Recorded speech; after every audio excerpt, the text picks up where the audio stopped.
Waalaikumsalam warahmatullahi wabarakatuh. Saya di sini sebagai pemandu acara yang akan membacakan susunan acara. Baiklah, acara yang pertama yaitu sambutan dari kepala sekolah. Acara yang kedua penyampaian materi. Acara yang ketiga tanya jawab, dan acara yang terakhir penutup. Baiklah, menunjuk acara yang pertama yaitu sambutan dari kepala sekolah. Waktu dan tempat dipersilakan.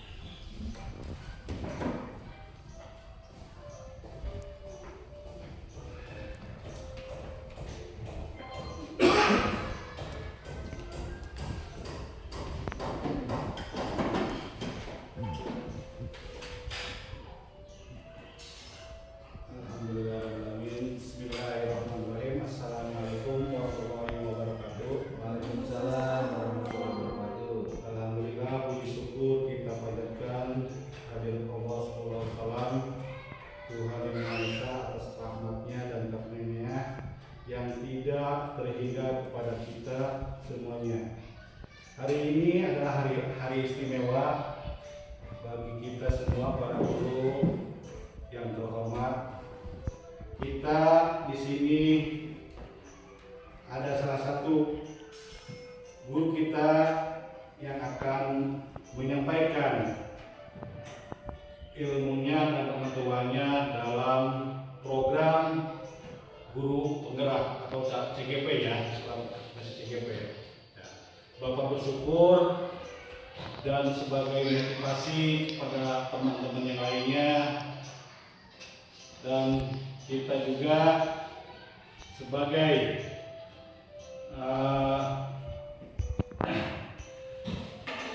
pembawa pendidik atau pendidik di sini yang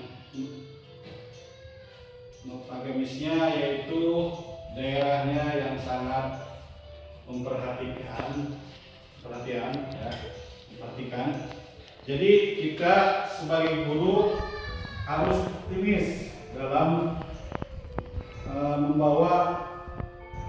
membawa istilahnya keberhasilan anak-anak murid kita ya, mencapai istilahnya bisa menyesuaikan dengan daerah yang lainnya.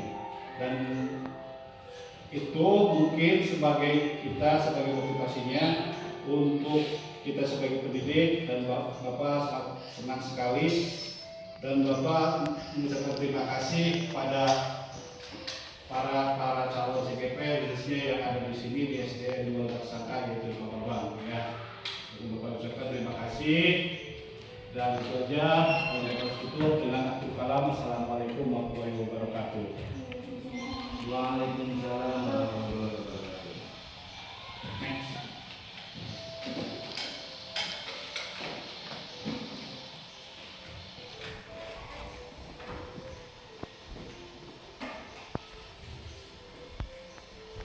Baiklah, acara yang kedua yaitu penyampaian materi yang akan dibawakan oleh Pak Bambang.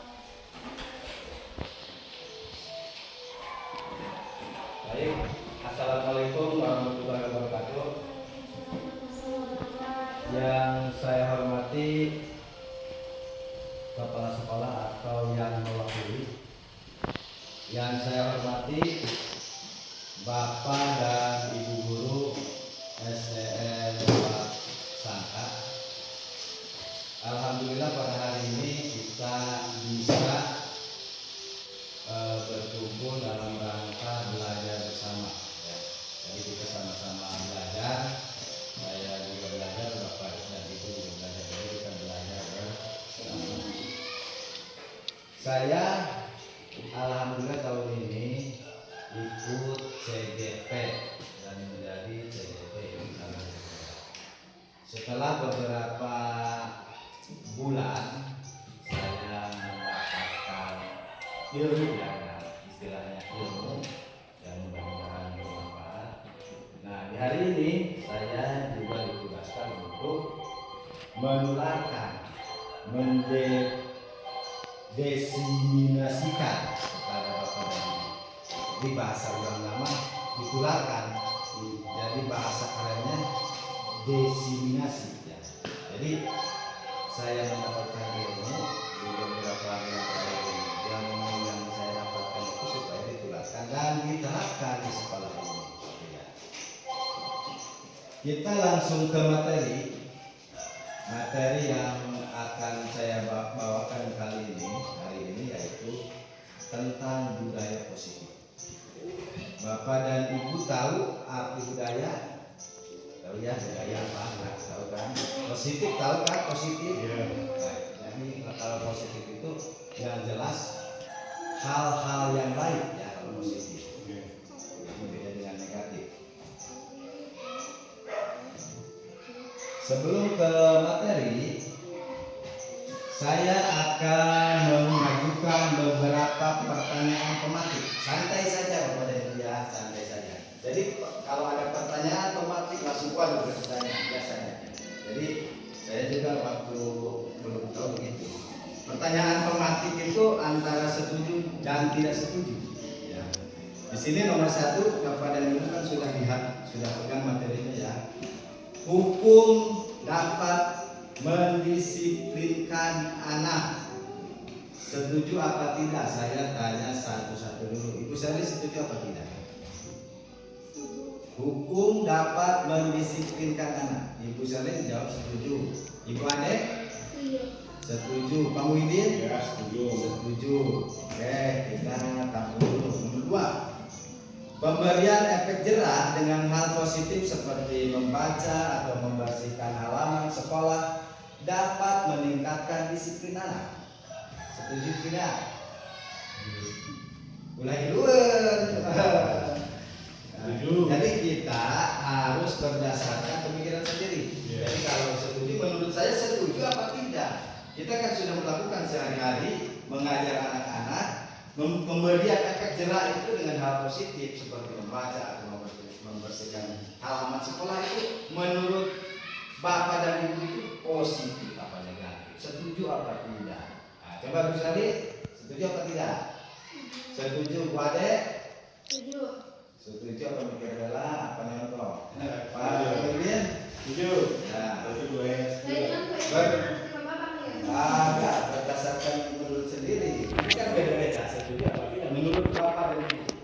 Terus nomor 3, memberi hadiah dapat meningkatkan motivasi belajar dalam Anak. jangka panjang. Setuju apa tidak? Setuju semua? Iya. Setuju semua. Coba kita bahas. Apa betul? Budaya positif adalah nilai-nilai, keyakinan dan kebiasaan di sekolah yang berpihak pada siswa agar siswa dapat berkembang menjadi pribadi yang kritis, penuh hormat dan tanggung jawab. Nah, kita kembali ke yang tadi dulu. Kita kembali ke yang tadi sebelum ke bawah.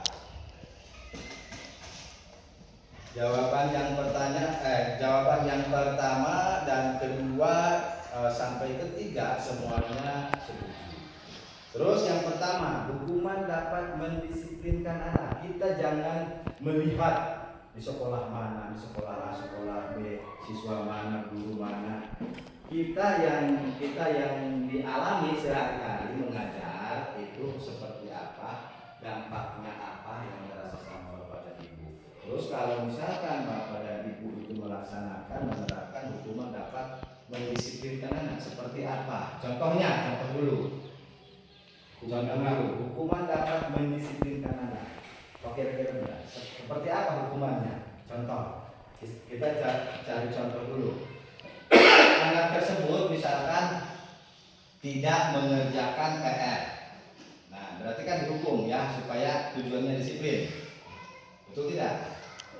Nah, dihukumnya biasanya kemana? Bagaimana dihukumnya? Seperti apa? Apa betul? Agar mendisiplinkan anak. Alasannya apa? Wade?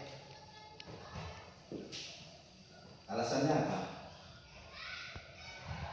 Nomor 1. Bisa Bu Sari? Kita belajar bersama. Kemudian apa alasannya bisa mendisiplinkan anak? Hukuman itu Hukuman bagi anak yang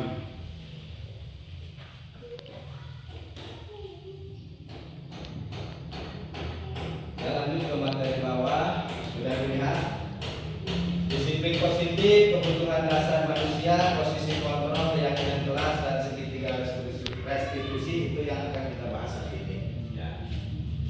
Disiplin positif, teori kontrol, teori pilihan, Dr. William Glasser. Nah, makna disiplin. Anda tidak bisa mengontrol orang lain, hanya Anda yang bisa mengontrol diri Anda sendiri. Betul apa tidak? Betul apa tidak? Ya. Makna disiplin. Disiplin itu belajar kontrol diri dengan menggali potensi kita agar mencapai tujuan mulia, yaitu sesuatu menjadi seseorang yang kita inginkan berdasarkan nilai-nilai yang kita hargai. Semua perilaku memiliki tujuan. Teori motivasi untuk menghindari hukuman, untuk mendapatkan imbalan, untuk menghargai diri sendiri, dan untuk menghargai diri sendiri. Jadi kalau menghukum untuk mendisiplinkan anak itu betul atau tidak menurut teori ini? Tadi kan sudah dilihat teori motivasi untuk menghindari hukuman. Berarti kan hukuman harus dihindari. Berarti kan tidak betul ya jawabannya. Betul, model berpikir menang kolaborasi dan konsensus menciptakan pilihan-pilihan baru. 5 posisi kontrol: penghukum, pembuat rasa bersalah, teman, pemantau, dan manajer. Realitas kebutuhan kita berbeda. Kita berusaha memahami pandangan orang lain tentang dunia. Setiap orang memiliki gambaran berbeda. Terus 5 kebutuhan dasar: bertahan hidup, penguasaan, kasih sayang, kesenangan, dan kebebasan. Teori motivasi perilaku manusia. Yang pertama, untuk menghindari ketidaknyamanan hukuman, apa yang akan terjadi apabila saya tidak melakukannya? Nah, jadi kalau misalkan guru tidak melakukan teori hukuman, menghukum anak dengan apa supaya mereka itu mendisiplinkan, supaya disiplin ya. Apa betul itu harus dihukum saya tersebut? Untuk mendapatkan imbalan dari orang lain yang akan dapat apabila saya melakukannya. Untuk menghargai diri sendiri, menjadi insan sesuai harapan kita. Saya akan menjadi orang yang seperti apabila saya melakukannya. Jadi untuk yang pertama itu motivasinya dari eksternal. Eksternal itu dari luar ya.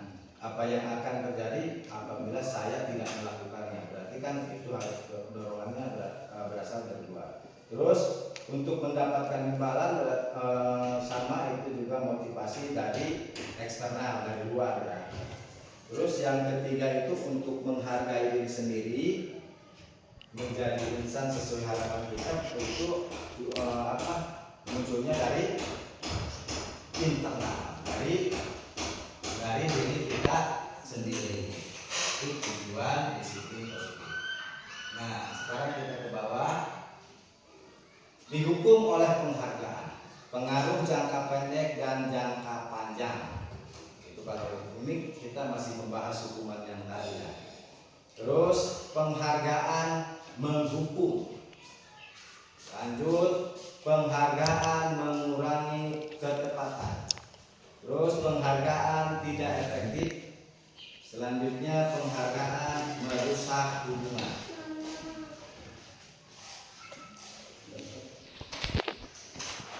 Lanjut di bawah, perbedaan hukuman dan konsekuensi. Apa itu perbedaan hukuman dan konsekuensi? Kalau hukuman, sesuatu yang menyakitkan harus terjadi. Setuju tidak? Sesuatu yang menyakitkan harus terjadi, itu adalah hukuman. Sesuatu harus terjadi, sesuatu harus terjadi, itu bisa disebut konsekuensi. Terus di bawahnya membuat anak sakit, fisik maupun hati. untuk jangka waktu yang lama. Itu namanya apa? Itu kan nggak masuk di situ. Kembali ke yang tadi, hukuman akan mendisiplinkan anak. Setuju apa tidak? Kembali ke yang tadi, kan yang tadi semuanya kan setuju sebelum kita mempelajari apa itu hukuman. Sekarang di sini hukumannya sudah terlihat. Hukuman itu akan membuat anak sakit, fisik maupun hati untuk jangka waktu yang lama. Masih setuju? Tidak setuju. Ini Pak, bergantung hukumannya. Tetap apapun jenisnya namanya hukuman. Yang namanya hukuman itu di sini akan membuat anak sakit, fisik maupun hati untuk jangka waktu yang lama. Contoh, kita berikan contoh, misalkan anak terlambat dihukum berdiri di depan kelas. Kalau menurut zaman dulu, emang benar zaman dulu itu zaman sebelum ada guru belajar gitu ya. Jadi kan dulu itu rata-rata dihukum supaya takut, supaya disiplin. Tapi yang sekarang tidak. Kurikulum yang sekarang itu tidak. Jadi untuk anak-anak yang sekarang belajar itu merdeka belajar namanya, ya, merdeka belajar. Jadi kalau hukuman itu tidak boleh dilakukan sama bapak dan ibu guru sama kita. Hukuman itu tidak diperbolehkan jenis apapun karena akan membuat anak sakit fisiknya maupun hatinya untuk jangka waktu yang lama. Kenapa? Karena dia akan merasa pertama merasa bersalah, dina hatena tetap akan merasa bersalah. Terus kalau dalam segi fisik misalkan berdiri dalam 1 jam, misalkan, apa yang akan dia rasakan? Sakit apa kira-kira? Kaki sakit. Kalau sakit kepala mungkin di tempat panas. Dulu makan pernah di lapangan bendera itu kan dulu. Kalau sekarang ini sesuai dengan pembelajaran hari ini kan dalam pembelajaran merdeka belajar yang sekarang itu pembelajaran itu berpihak pada siswa, berpihak pada murid. Kita itu hanya sebagai manajer. Jadi kalau dulu belajar siswa itu ada 10-20 orang, kita ngewah-wah depan. Jadi metodenya itu dulu itu metode ceramah. Guru menerangkan, menjelaskan ke anak-anak. Kalau sudah selesai menjelaskan mengerti apa tidak, ada yang mengerti, ada yang tidak, tapi tetap tidak akan ngomong tidak mengerti. Setelah pembelajaran selesai. Kalau sekarang tidak, bapak dan ibu guru itu menjadi manajer, hanya memfasilitasi anak-anak silahkan belajar sendiri. Mau di buku, mau di Google, mau di YouTube belajar sendiri. Bapak dan ibu hanya memfasilitasi, silahkan. Kalau kurikulumnya pembelajaran apa silahkan. Terutama untuk siswa yang sudah kelas tinggi. Kalau kelas bawah, kelas 1, 2 tetap A, B, C, 1, 2, 3 dan seterusnya, gitu ya. Jadi kembali ke yang tadi hukuman itu setuju apa tidak? Sekarang tidak ya. Terus konsekuensinya anak menghargai disiplin. Paksaan. Nah, kalau hukuman itu jelas dipaksa. Jadi gurunya memaksa, menghukum itu kan memaksa. Terus si anak juga akan terpaksa akan melakukan hukuman tersebut karena dia takut sama gurunya. Konsekuensinya stimulus perangkadapan. Terus mendorong anak untuk menyakiti diri sendiri.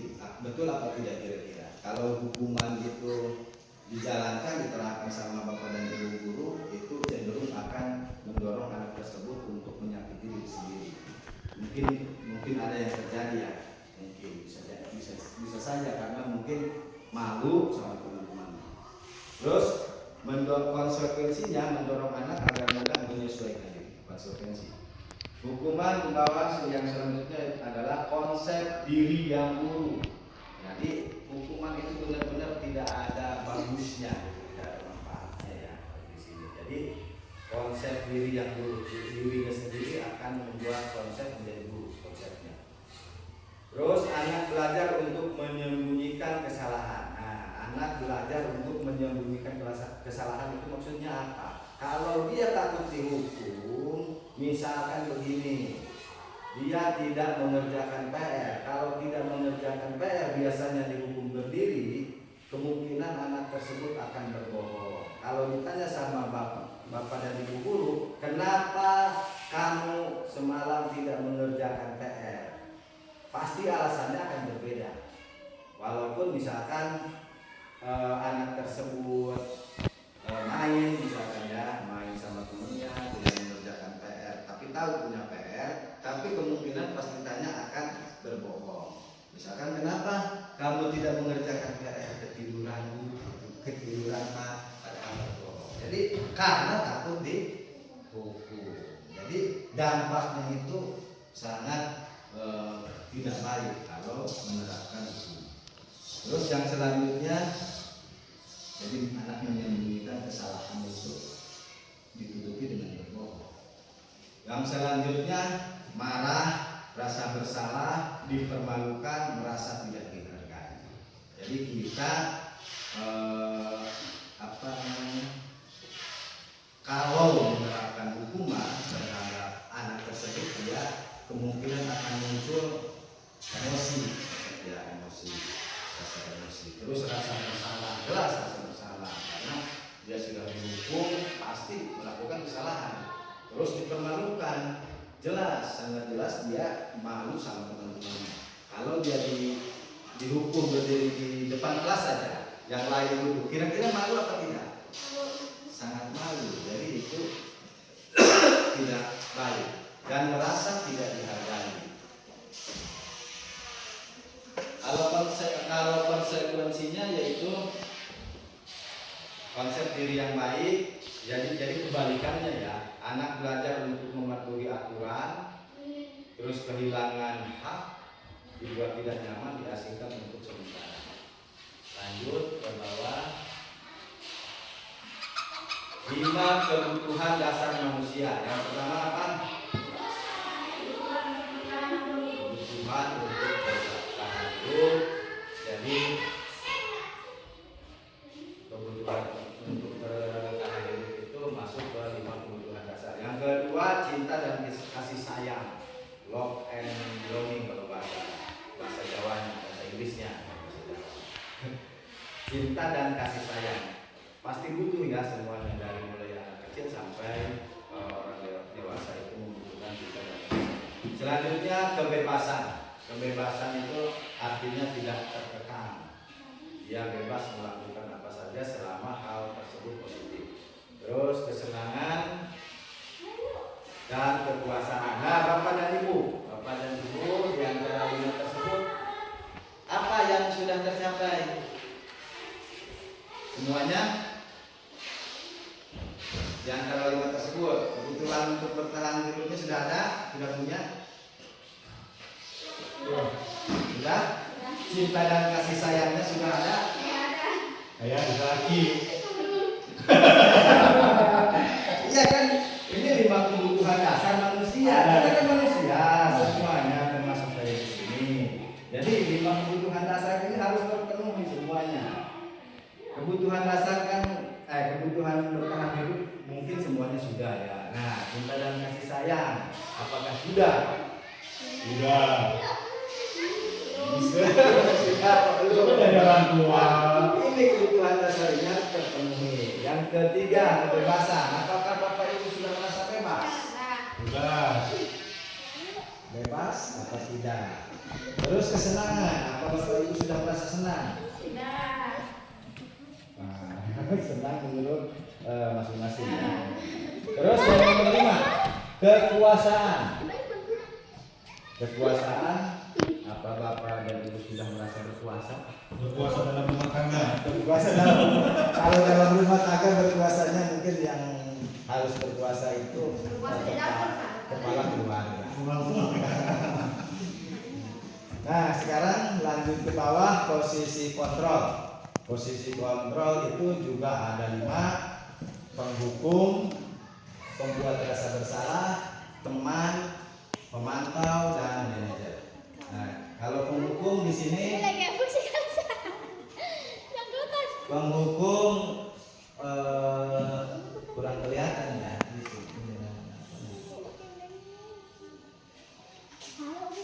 Penghukum kelihatan tidak di situ. Menggunakan hukuman fisik maupun verbal. Nah, tadi kan kita sudah bahas penghukum itu tidak boleh dilakukan. Sekarang pembuat rasa bersalah. Jadi ini kalau pembuat rasa bersalah itu berkaitan dengan penghukum. Kalau Bapak dan Ibu guru melakukan hukuman terhadap siswa yang sudah melakukan kesalahan, dia akan merasa bersalah. Jadi si anak yang telah dihukum itu akan merasa bersalah. Berarti Bapak dan Ibu jadi pembuat rasa bersalah. Jadi pembuat si anak tersebut jadi merasa bersalah.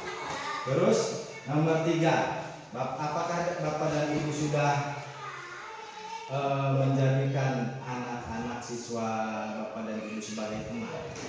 Ya, sudah. Sudah belum? Sudah dilaksanakan. Seperti apa contohnya?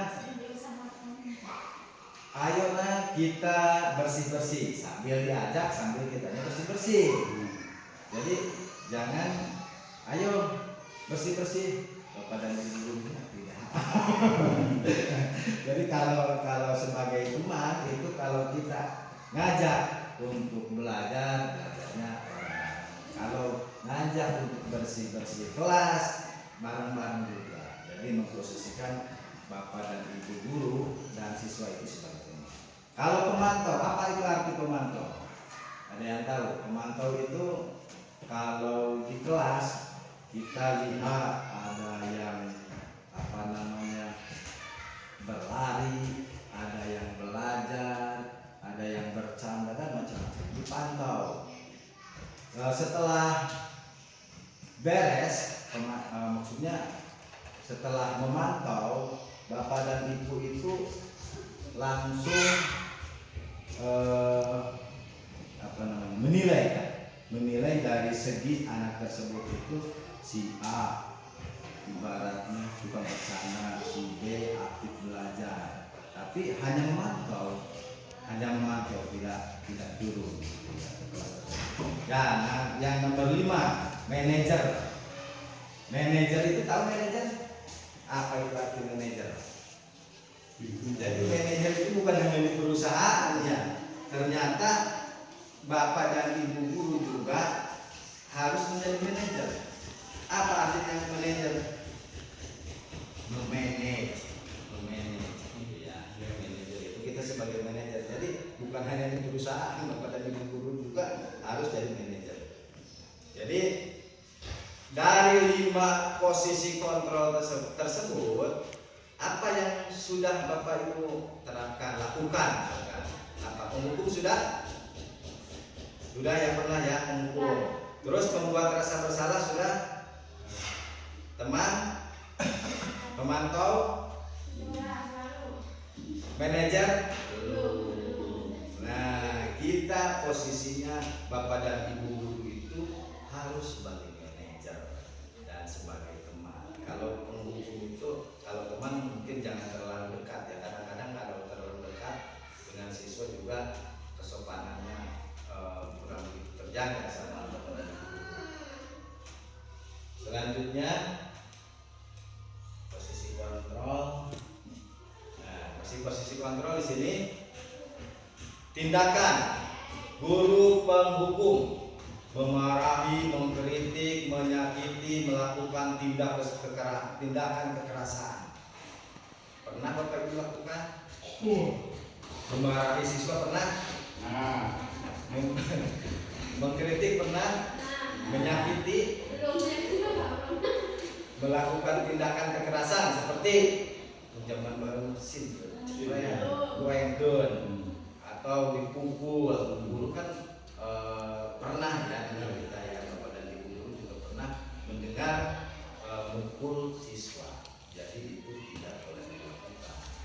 Terus guru membuat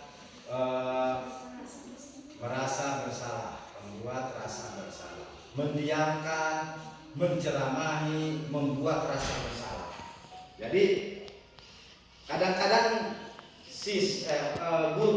guru bapak dan ibu termasuk kita ya, termasuk saya, kadang-kadang kalau kesal sama si A yang istilahnya tidak bisa diomongan masalahnya, jadi itu bisa dicara.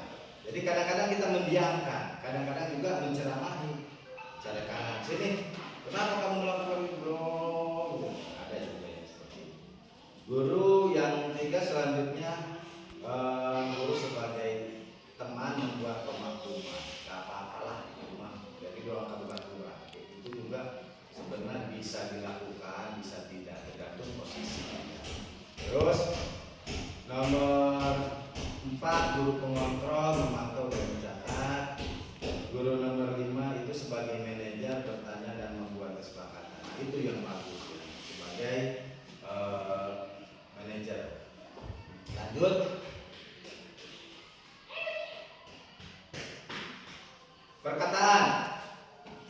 Perkataan di sini kalau penghukum.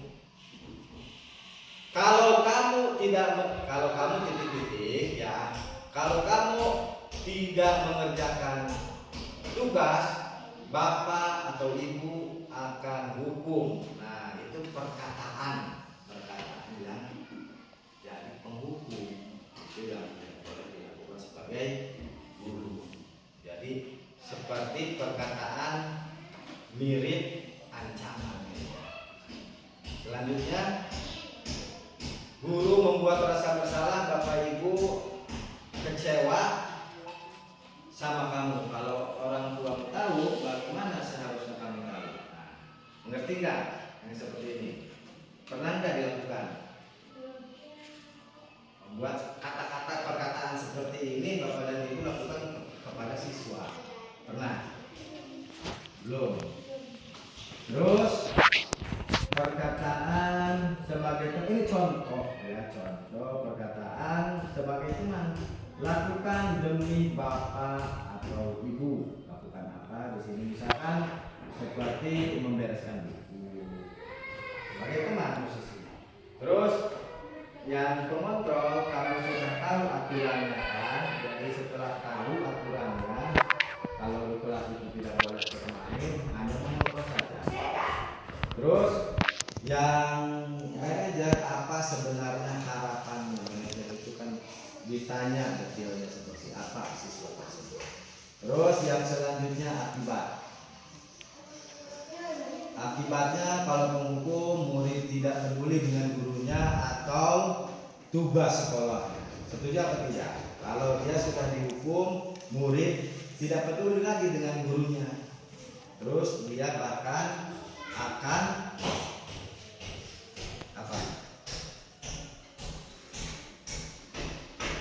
mengabaikan tugasnya. Jadi pernah tidak? Bukan pernah, sebenarnya sering terjadi. Anak itu dihukum, misalkan contoh berdiri lagi ya contohnya.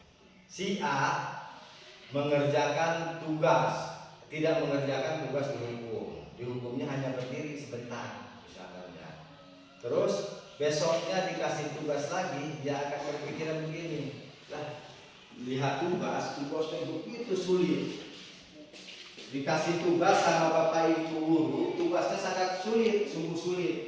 Si anak tersebut karena tidak mau melakukan tugas, dia akan berpikiran begini, lebih baik saya tidak mengerjakan tugas, paling berdiri hanya 5 menit gitu. Jadi timbulnya akibatnya seperti itu kalau pernah dihukum.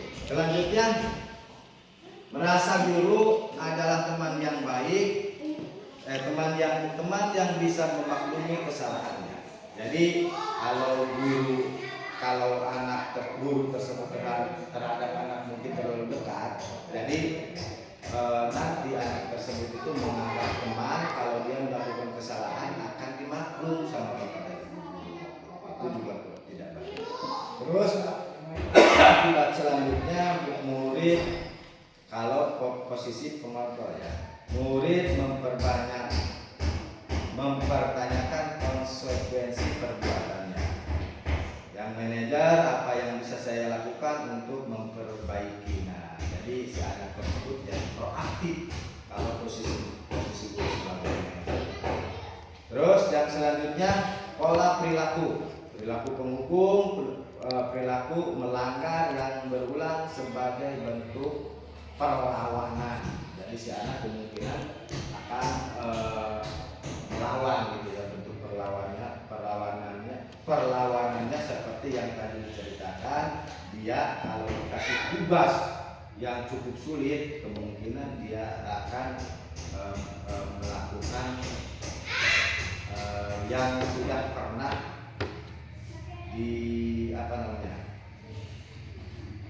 jadi si anak tersebut sudah pernah dihukum, dia dikasih tugas yang berat, pemikiran dia itu mending dihukum daripada mengerjakan tugas yang berat. Ngerti ya? Terus selanjutnya menjadi teman tergantung cenderung menunggu. Nah, jadi istilahnya menjadi teman itu tergantung. Selanjutnya orientasi pada ganjaran dan hadiah. Terus yang manajer disiplin dari dalam diri. Selanjutnya motivasi yang berkembang, motivasi eksternal, ekstrinsik, semuanya motivasi ekstrinsik. Kita lanjut materi selanjutnya yaitu keyakinan kelas. Bapak dan Ibu tahu apa itu keyakinan kelas? Sudah dengar? Sudah ya. Keyakinan kelas adalah nilai-nilai kebijakan atau prinsip-prinsip universal yang disepakati bersama secara universal, lepas dari latar belakang suku, negara, bahasa maupun agama. Menurut Gosen tahun 1998, sesuatu keyakinan akan lebih memotivasi seseorang dari dalam institusi. Seseorang akan lebih bersemangat untuk menjalankan keyakinannya daripada hanya sekedar mengikuti serangkaian peraturan. Apa itu keyakinan? Bapak dan Ibu pernah merasa yakin dalam diri? Yakin apa? Yakin, tahu kan yakinnya seperti apa yakin? Nah, kita lanjut ke bawah. Nah, kesepakatan kelas disusun dan dikembangkan bersama antara guru dan murid.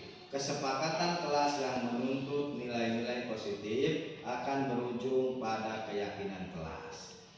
Keyakinan kelas merupakan kesepakatan kelas yang diyakini bersama oleh guru dan murid selama proses pembelajaran. Jadi kita sedikit-sedikit menerapkan keyakinan kelas antara guru dan siswa. Keyakinan kelas seperti apa contohnya?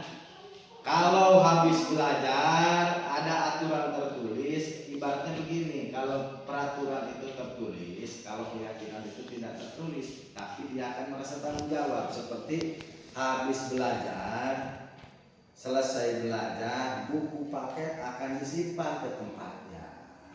Kalau diatur, kalau misalkan peraturan ditulis seperti begini, peraturan di sekolah harus memakai seragam lengkap dengan sepatu hitam. Ya, itu peraturan yang ditulis. Beda kalau keyakinan, kalau dalam hati sudah yakin, sudah sepakat antara bapak dan ibu guru dengan siswa, dia akan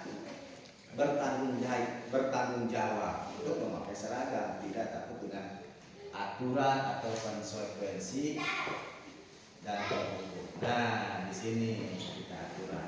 Ada peraturan, ada keyakinan kelas. Selalu kembalikan buku ke tempatnya. Kalau peraturan itu bisa ditulis, kalau keyakinan tanggung jawab, dia sudah merasa tanggung jawab.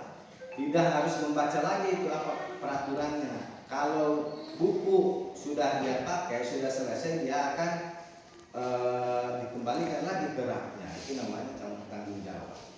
Terus dilarang mengganggu orang lain kalau peraturan.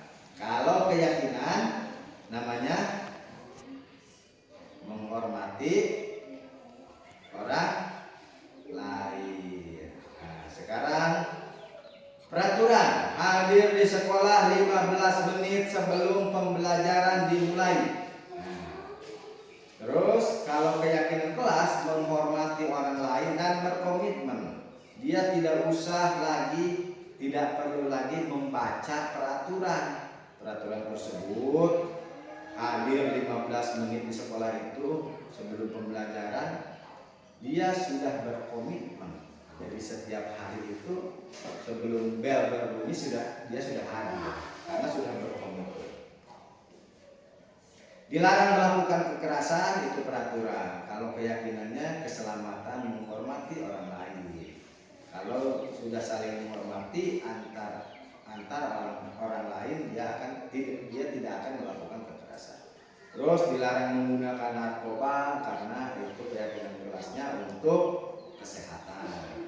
Bergantian atau menunggu giliran, menghormati orang lain dan bersabar. Gunakan masker, kesehatan dan keselamatan.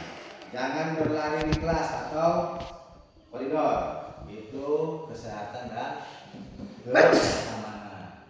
Nah, sekarang kita ke materi yang ketiga, materi terakhir, yaitu segitiga restitusi.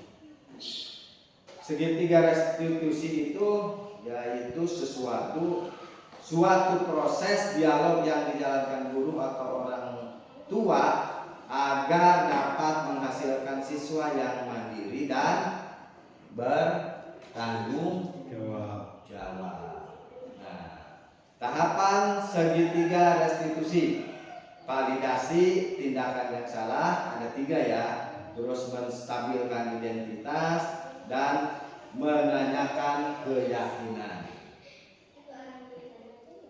Lanjut. Menstabilkan identitas yaitu berdasarkan prinsip membuat kesalahan adalah bagian dari proses pembelajaran. Menggeser identitas gagal ke identitas sukses. Kemarin saya pernah membuat video tentang contoh siswa yang mencontek. Si A mencontek si B. Si A tersebut dipanggil sama gurunya. Dia menanyakan, guru tersebut menanyakan, kenapa kamu melakukan kesalahan dengan mencontek? Tahu kan kalau mencontek itu salah, dia akan mengakuinya bahwa mencontek itu salah. Terus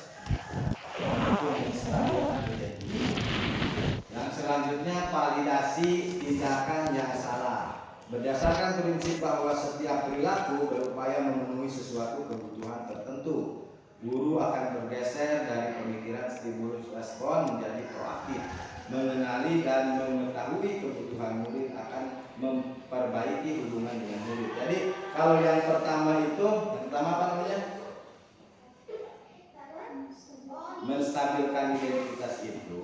Jadi ditanya dulu, kamu mencontek apa tidak? Dia akan mengakui karena guru tersebut sudah tahu. Sekarang validasi tindakan yang salah. Sudah tahu itu salah. Alasan mencontek itu apa? Kamu kenapa mencontek? Terus alasannya apa? Karena dia semalam tidak belajar. Akhirnya dia tidak bisa dan mencontek temannya. Nah, yang selanjutnya menanyakan keyakinan kelas. Murid akan memberikan pertanyaan-pertanyaan bermakna untuk memunculkan motivasi secara intrinsik, mampu mengaitkan keyakinannya dengan tindakan yang salah. Setelah ditanya kamu mencontek apa tidak, dia mengakui.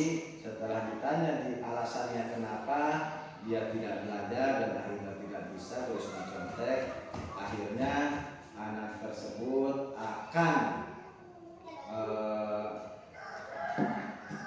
maksudnya tidak akan mengulangi lagi mencontek karena perbuatan itu perbuatan yang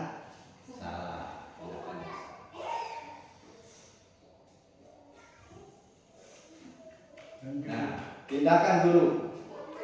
Di sini ada tindakan guru mencatat 100 kali di dalam buku kalimat. Saya tidak akan terlambat lagi karena terlambat di sekolah. Tindakan guru. Dari mengelilingi lapangan basket 2 kali karena terlambat hadir di sekolah. Oh, ini pertanyaan ya, pertanyaan. Coba sekarang mencatat 100 kali di dalam buku kalimat. Saya tidak akan terlambat lagi karena terlambat ke sekolah. Karena terlambat ke sekolah. Ini yang pertama, hukuman atau konsekuensi. Mencatat 100 kali di dalam buku kalimat. Saya tidak akan terlambat lagi karena terlambat ke sekolah. Hukuman atau konsekuensi? Hukuman. Wadet. Coba dibaca lagi. Mencatat 100 kali dalam buku kalimat. Saya tidak akan terlambat lagi karena terlambat ke sekolah. Konsekuensi bisa jadi masuk, hukuman juga bisa masuk. Pilihannya 2, hukuman atau konsekuensi. Konsekuensi berarti Konsekuensi. Wadet. Belum menjawab. perjanjian. Hukuman atau konsekuensi. Terus nomor 2, lari mengelilingi lapangan basket 2 kali karena terlambat hadir di sekolah. Hukuman. Hukuman apa konsekuensi? Hukuman. Tapi nomor 1 dijawab dulu. Yang kedua, konsekuensi atau hukuman? Jawabannya nah. Dijawab dulu. Nomor 1, mencatat 100 kali dalam buku kalimat. Itu siapa yang menghukum? Saya tidak akan terlambat lagi karena terlambat ke sekolah. Siapa yang menghukum? Dia guru, pasti guru. Bisa dihukum siswa. Dia melakukan kesalahan atau tidak? Hah? Apa salahnya?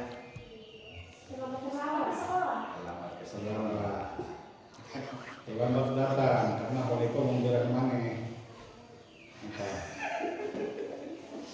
Terus nomor 3, murid diminta untuk push up 15 kali karena tidak menggunakan masker. Hukuman atau konsekuensi? Hukuman. Konsekuensi. Hah?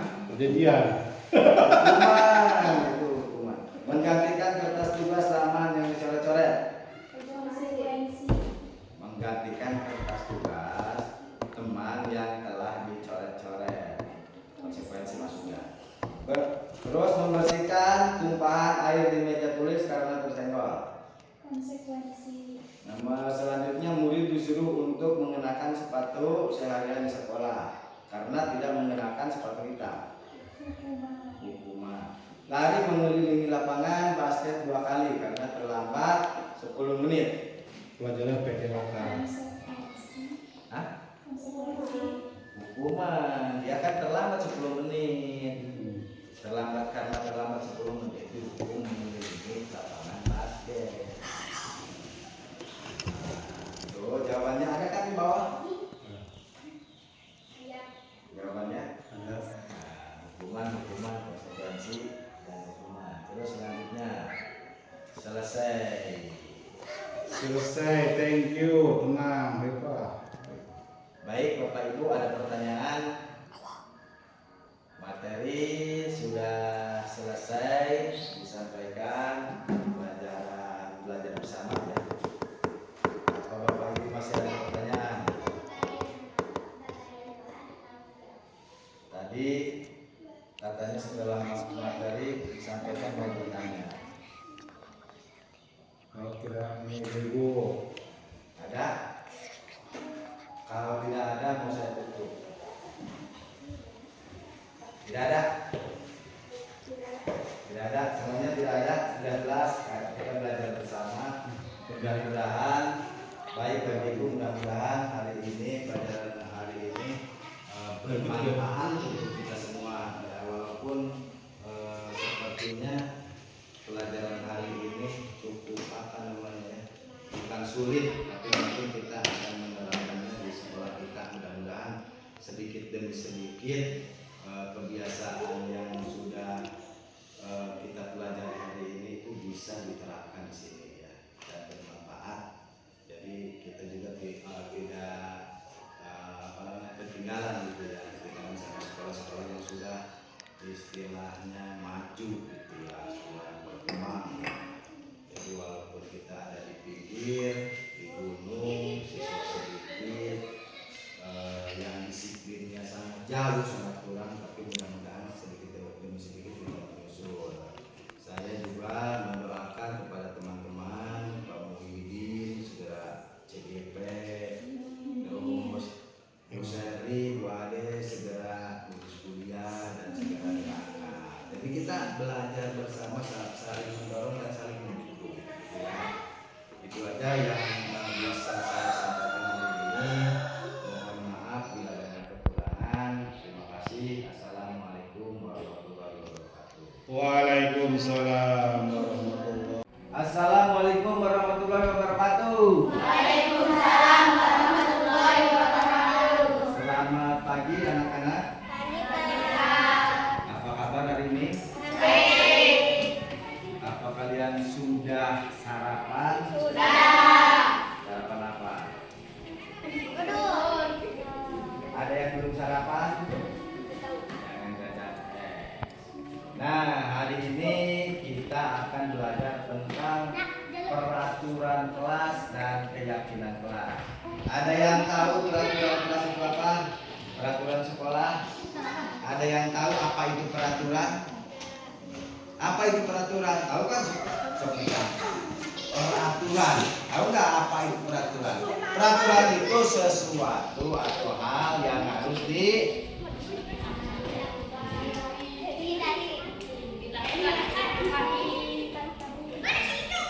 apa aja? Peraturan itu kan harus ditaati. Seperti terpampang peraturan datang 15 menit sebelum pelajaran, itu harus ditaati. Terus di situ ada peraturan harus memakai seragam lengkap. Nah, itu peraturan harus ditaati. Seragam lengkap itu apa? Kerudung, baju putih, celana merah, celana biru, sama sepatu bukan saja ya, apalagi tidak pakai sendal. Nah, hari ini kita akan membuat keyakinan kelas. Silahkan kalian tulis ya, mau apa keyakinan kelas yang harus kita sepakati. Silahkan bebas. So, tulis dulu keyakinan kelas. Seperti apa mau kalian jelaskan.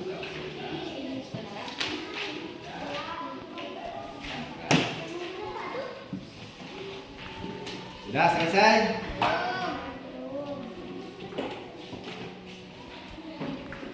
Ya udah ya, sebentar doang, itu hanya apa namanya singkat, peraturan singkat itu kalian pokoknya seperti apa. Kalau sudah ditukar sama teman sebangku, tukar sama teman sebangku, tulisannya ditukar lagi sama teman sebangku. Kalau sudah nulis, dah ya. Terus Bapak akan karena ini tidak ditempel ya, karena tidak ditempel, tidak ada lemnya, tidak ada alat lemnya, jadi disebutin aja ya, nggak apa-apa. Sekarang dari Dinda, apa keyakinan kelasnya? Menjaga kebersihan. Setuju tidak kalau harus menjaga kebersihan? Nah, keyakinan kelas itu tidak mesti ditulis kita harus menjaga kebersihan. Tapi kalau sudah kesepakatan kalian harus menjaga kebersihan, tidak usah disuruh lagi. Jadi kelas tersebut harus sudah bersih, tanggung jawab bersama. Salsa apa? Menjaga kebersihan kelas, menjaga kebersihan lingkungan, sama ya. Terus dia tidak saling memusuhi. Bagus sekali. Jadi, nah dengarkan, tidak saling memusuhi terutama laki-laki. Sudah sok, Pak? Sehat. Ya. Lanjut. Kalau tidak menghina. Jadi sesama teman itu jangan saling menghina. Kita itu satu kampung, saudara semua. Selanjutnya, cantik. Saling menghargai. Jadi tahu kan menghargai, jadi hargai sesama teman. Terus kita tidak mencontek. Ya, kalau misalkan lagi ulangan dilarang mencontek. Harus bekerja sendiri-sendiri. Terus Salsa, apa namanya? Kalisa. Menyerahkan tugas tepat waktu. Menyerahkan tugas tepat waktu. Kalau dikasih tugas itu dikerjakan terus dikumpulkan tepat waktu. Vira. Salaman kepada guru. Salaman kepada guru. Sok. Sok. Ada yang sok, ada yang arang lewat main. Anu jarang. Iya, maksudnya kan harus sepakat semuanya. Empi. Saling menghormati, saling menghargai. Bukan saling menghormat begini ya, tapi menghormat itu saling menghargai sesama teman, kepada guru, kepada teman. Terus tidak saling mengganggu. Jadi kalau lagi belajar temennya yang lain itu jangan mengganggu ya. Setuju ya? Bobi? Hah? Menyapa teman dengan senyum, dengan tawa. Halo, apa kabar? Sesama baturan, kemana cair kalau bahasa Sunda. Jadi bilang Pak cicing-cicing, ya, karet-karet ya. Terus Adam. Menyapa guru, sok. Pak, apa kabar? Salaman. Bu, apa kabar? Bagaimana, sehat seperti Rizky? Sok itu. Terus Herlina. Datang tepat waktu ke sekolah ya. Datang tepat waktu maksudnya ke sekolah ya. Jangan terlambat. Jadi jangan yang lain sudah masuk kelas ini baru datang. Terus Anji. Saling menghormati, Pak. Saling menghormati sama ya. Terus Kevin. Hadir 15 menit sebelum pelajaran ya tadi itu ya. Sama. Nah, itu kan yang sudah kalian tulis adalah keyakinan kelas. Itu semuanya setuju? Kalian setuju? Kalau setuju bisa dilaksanakan? Bisa.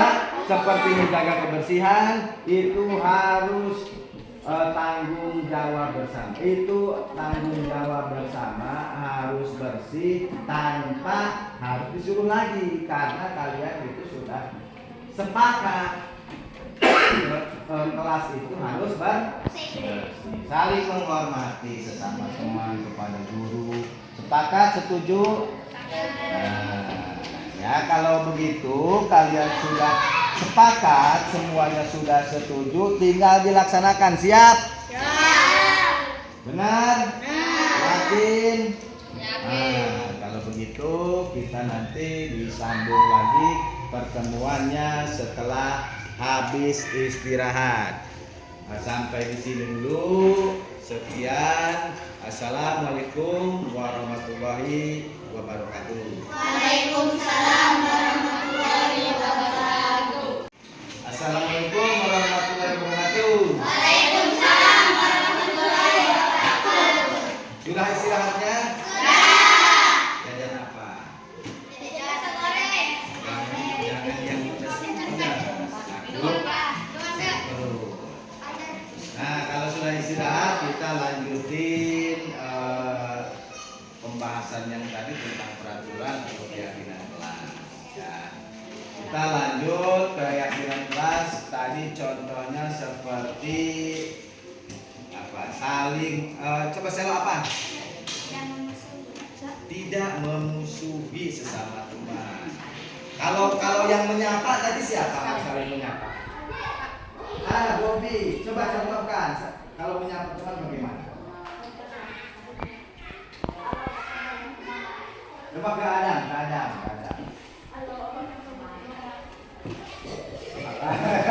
sehat.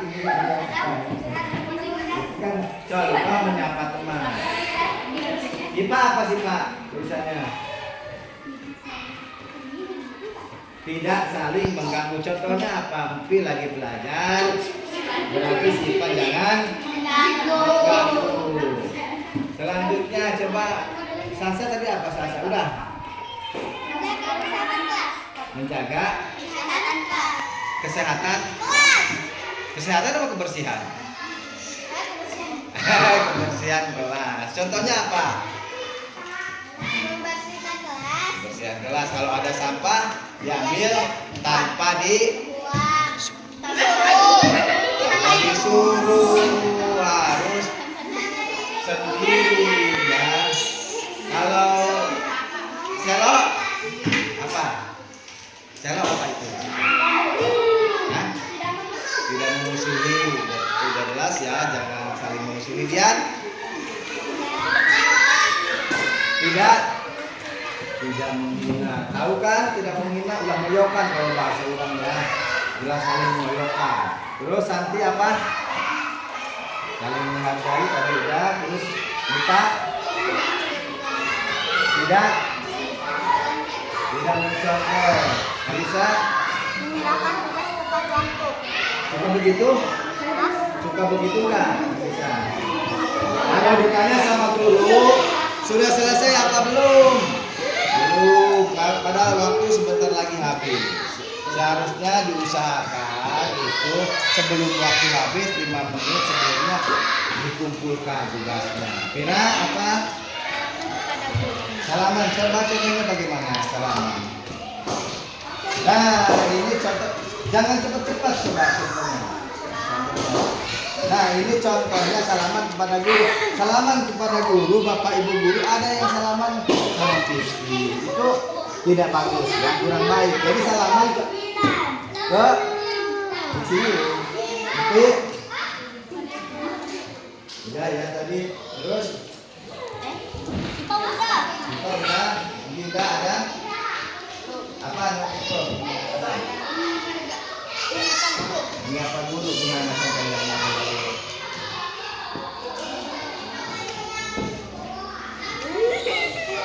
Contohnya gimana menyapa ibu guru? Misalkan ketemu Ibu Sari bagaimana?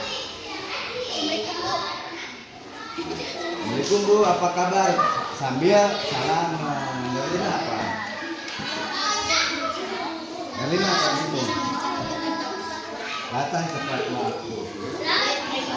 Saling menghormati. Ya, sama ya tadi ya. Hadir 15 menit sebelum pembelajaran atau datang tepat waktu. Nah, sekarang kita bikin kelompok. 4 orang. Bikin kelompok. Silakan dibikin kelompok 4 orang. Ya.